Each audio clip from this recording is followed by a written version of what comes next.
Pesanan saya adalah penting untuk ibu bapa mengesan penyakit jantung, silalah bawa berjumpa untuk pemeriksaan lanjut supaya penyakit jantung ini dapat dikesan lebih awal dan rawatan boleh dilakukan seawal yang mungkin.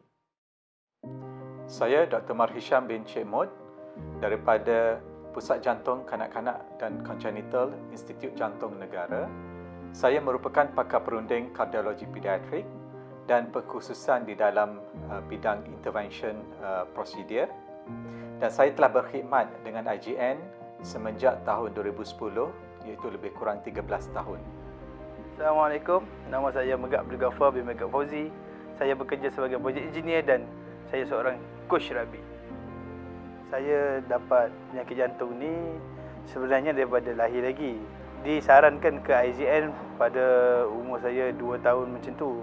Jadinya pada umur 3 tahun doktor sarankan untuk membuat pembedahan plastik. Untuk pembedahan kedua menggunakan urat saraf lembu yang kecil. Jadi doktor dah bagi tahu dah pada awal memang pembedahan ni akan boleh buat tapi tidak membesar mengikut pembesaran jantung. Jadi pada umur saya 21 doktor cakap saya punya blood pressure naik sikit sebabkan jantung membesar tapi saluran tu dipanggil conduit. Jadi conduit tu tidak membesar. Jadi tekanan lebih tinggi. Doktor bagi dua pilihan, iaitu sama ada saya nak buat open surgery ataupun melodi TBV. Doktor juga mensarankan saya untuk melakukan melodi TBV kerana risiko dia sangat kurang berbanding saya buat open surgery. Melodi TPV adalah transcatheter pulmonary valve implantation yang merupakan injak palsu yang berasal daripada saluran darah lembu yang digunakan ke atas stent dan dimasukkan ke dalam konduit untuk pesakit yang mempunyai penyempitan kepada saluran konduit ataupun kegagalan injak palsu yang telah diletakkan pada operasi ataupun pembedahan sebelumnya. So ini merupakan konduit melalui operasi sebelum ini dan konduit ini telah sempit.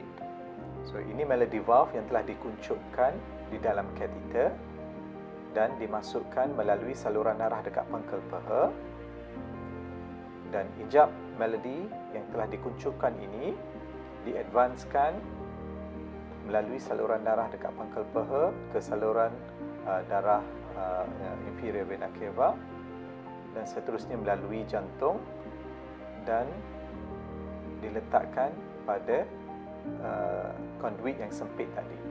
Injap ini seterusnya dikembangkan menggunakan belun dan apabila dikembangkan, belun tadi dikeluarkan meninggalkan injap yang sudah dikembangkan. Proses terakhir adalah proses mengambil gambar angiogram untuk memastikan injap ini tidak bocor dan juga aliran darah ke paru-paru yang tidak terjejas disebabkan oleh melody valve. Dan injap melody ini di peringkat antarabangsa telah diperkenalkan lebih daripada 15 tahun yang lepas.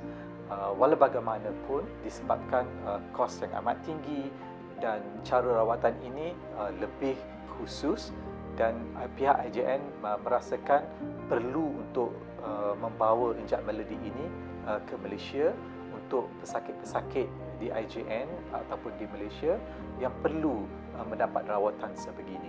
Kajian daripada doktor di luar, saya orang yang pertama lah untuk membuat melodi TPV.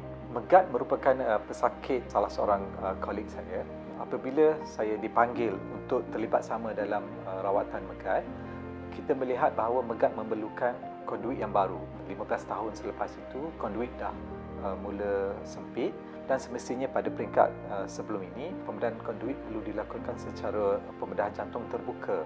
Tetapi melihat kepada ada option yang lain iaitu melody valve, dan apabila kita utarakan cadangan kita itu kepada Megat, of course Megat was happy lah kan, dan beberapa pemeriksaan lanjut telah dilakukan iaitu CT scan, angiogram, dan kita mendapati bahawa daripada pemeriksaan itu Megat adalah kandidat yang sesuai untuk melalui prosedur itu.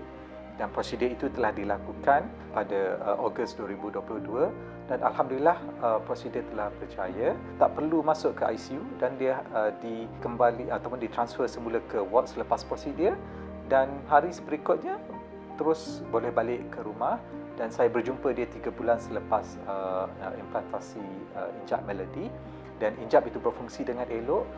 Megap pun sudah kembali bekerja seperti biasa, tidak perlu tempoh yang lama untuk recovery, pemulihan dia, dan of course he was happy man. Selepas saya buat Melody TPV tu, selepas saya sedar pada hari yang buat tu, jantung tu dia macam pump terlalu laju tau. Sebabnya flow darah kita dah laju, dah berjalan dengan lancar. Jadi jantung tu rasa macam terkeluar. Guduk. Saya duduk di hospital masa tu lebih kurang 3 hari ke 4 hari je lah selepas membuat Melody Puff. Injap Melody ini mampu dilakukan hanya dalam masa lebih kurang 3 jam dan pesakit mampu untuk didischargekan pada keesokan harinya. Saya terima dorongan dari family lah, terutamanya isteri lah. Dan saya yakin dengan diri saya sendiri lah, walaupun bercampur bau perasaan tu. Dan semestinya kita memberi emotional support dan biasanya sokongan emosi ini diperlukan sebelum prosedur. Kepada ibu bapa yang mempunyai anak berpenyakit jantung, tak kisahlah jantung berlubang ke, jantung tersumbat ke apa ke, teruslah ke IJN sebab IJN adalah satu institut yang terbaik di Malaysia. Dan yang penting untuk penyakit jantung kongenital adalah kesan lebih awal supaya rawatan dapat dilakukan dengan lebih awal sebelum komplikasi itu berlaku.